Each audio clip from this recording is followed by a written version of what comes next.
হযরত মুসা আলাইহিস সালাম আপনারা জানেন মুসা আলাইহিস সালাম যে ফেরাউনের রাষ্ট্রে ছিলেন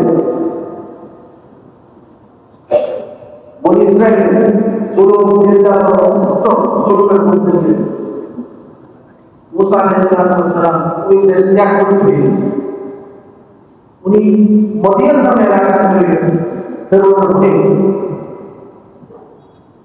যাওয়ার পরে তিনি যখন ওই মদিয়ান এলাকায় গেলেন, সূরা কাসাসের মধ্যে ঘটনা আছে 26 নম্বর আয়াত।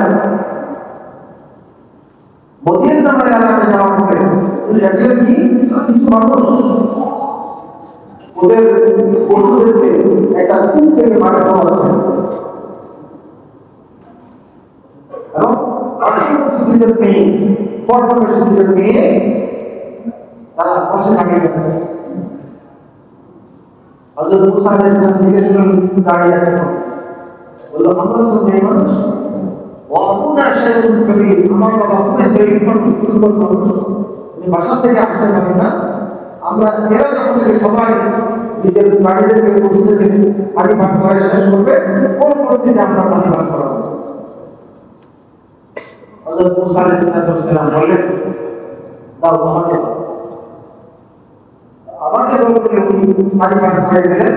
এখন ওই দুই মেয়ে একেবারে নির্দিষ্ট টাইম আগে চলে গেছেন বাসায়। বাবা জিজ্ঞেস করে আজকে তারা থেকে বসে বিস্তারিত ঘটনা বলছেন। উনি আমাদের এই পানি খাইয়ে দিয়েছেন, খাওয়াই দিয়েছেন এবং তিনি ছিলেন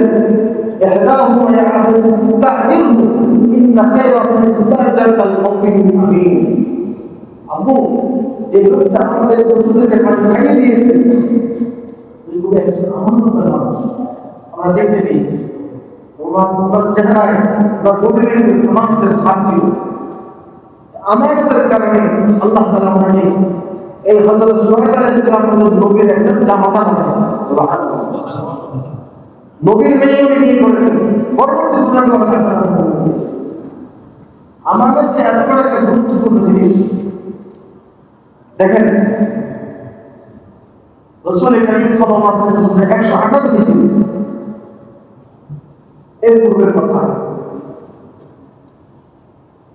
রাসূল করিম সাল্লাল্লাহু আলাইহি ওয়াসাল্লামের উম্মতের মধ্যে এমন কিছু মানুষ আছে আল্লাহ তাআলা তৈরি করে দিয়েছেন যারা পৃথিবীর জন্য একটা মিসাল দৃষ্টান্ত তৈরি করে দিয়েছে।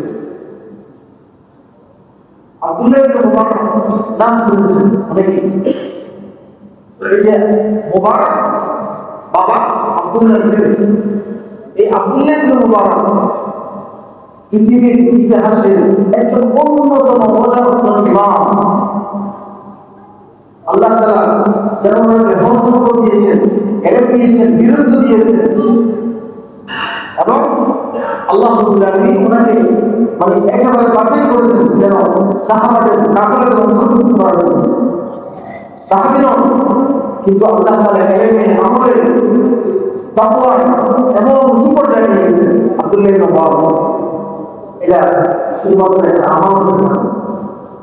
আর সেই ঘটনা লিখছেন কি আব্দুল্লাহ বাবা মুবারক তিনি একজন গোলাম ছিলেন। ওনাকে তার মালিক দায়িত্ব দিয়েছেন যে ওই আঙ্গুরের বাগান পাহারা করার জন্য। আঙ্গুরের যখন বাগান পাহারা দিচ্ছিলেন, কিছুদিন একটা ঘর নির্মাণ করেছেন মালিক, কিছুদিন দেওয়ার পরে কিছু রেস্ট নিয়ে আরাম করে একদিন তিনি গেলেন, মালিক দেওয়ার পরে বললেন রেস্ট নেওয়া অবস্থায় আমাদের কিছু আঙ্গুর দিয়েছে। তো মোবারক তিনি আঙ্গুর আনলেন, উনি খেয়ে দেখলেন একজন একটা টক। আর মোবারক এটা আরেকটা জিনিস, তিনি আরেকটা আনলেন, বললেন যে উনি খেয়ে দেখতেছেন এটাও টক। বললেন এটা তো টক, আরেকটা তিনি আরেক খোসা আনলেন, একজন এটাও টক। মালিক মোবারককে বললেন তুমি কি বাগানের কাজ করো, একে একে 3 বার তোমার দ্বারা আমার গুণাম তিন তারপর মোবারক বললেন মালিক আমি তো আপনার এখানে কাজ করি, আপনি তো আমাকে কোনোদিন বলেন খাওয়ার করতে দেন নাই, আমাকে এখানে পাহারাদার করে দিয়েছেন। আল্লাহর কসম করে বলছি, মালিক আমি কোনোদিন এই এত বিশাল বিশাল বাগানের কোনো একটা আন্দোলন করতে মুক্তি দেয়নি। যদি আমি সব দৃষ্টিকোণটা বুঝতে কি হবো? এই কথা শোনার পরে মালিকের ঘরে ভেটা করেছে। এত বড় অবদান, এত বড় অবদান। উনি জিজ্ঞেস করেন, একদিন পরামর্শ করে আমার তো নিয়ে আসি,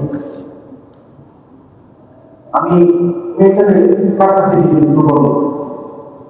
মোবারককে জিজ্ঞেস করে, মোবারক কিন্তু সর্বকে যুবক এখন সুদর্শন, কার কাছে গিয়ে? উনি বলেন, দেখেন জাহিলিয়াত যুগে রাসূল করিম সাল্লাল্লাহু আলাইহি ওয়াসাল্লাম যুগে মানুষ বংশের দিকে তাকিয়ে যেত, বংশবাদ আছে, হাসান হাসান, এবং ইহুদিরা সম্পদ থেকে বিয়ে দেয়, ইহুদিরা সম্পদ থেকে বিয়ে দেয়, আর খ্রিস্টানরা সম্পদ থেকে বিয়ে দেয়। এই তিনটা দিন দিয়ে বিয়ে দেয়। কিন্তু আমাদের ধর্মে ইসলামের মধ্যে রাসূল করিম সাল্লাল্লাহু আলাইহি ওয়াসাল্লাম ফাসফার বিজাতি ওই যার কাছে দিন আছে তাকে বিয়ে দেয়।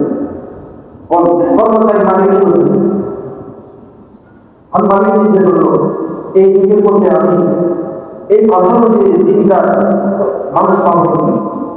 তুমি কিছুক্ষণ চিন্তা করে বলেন, আমি তো তোমাকে বিয়ে দিতে চাই, আমার নেই। মালিক কর্মচারীকে বলে, আমি তোমাকে বিয়ে দিতে চাই। আপনি এই প্রস্তাব আপনার মেয়েকে আগে পাঠান, মেয়েকে পাঠাবেন। মেয়ে বলেছে কি, এখন আপনি কি মনে করেন? আমাকে জিজ্ঞেস করেন, আমার তো ভালো লেগেছে, আপনার ভালো লাগে আমি আসতেছি। এই দুই মোবারক বিয়ে, এই ওইখান থেকে তৈরি হলেন ওই দুই মোবারক তৈরি আল্লাহ রাব্বুল আলামিন একটা সন্তান দিলেন, যার নাম হলো আব্দুল্লাহ। সুবহানাল্লাহ। সারা পৃথিবীতে এখনো এই নেই। হাদিসের ওখানে বলেন, ফিকহের ওখানে বলেন, উসুলের ওখানে বলেন, আপনি যেখানে যান এই আব্দুল্লাহ ইবনে মুবারক নাম এখানেই পরিচিত। আল্লাহ রাব্বুল আলামিন কিয়ামত পর্যন্ত এই পরিচিত রাখবেন। আব্দুল্লাহ ইবনে মুবারক সামান্য কি, এটা কিসের ফলাফল? ওই আমার মুবারক কি ছিলেন? আমানত ছিলেন।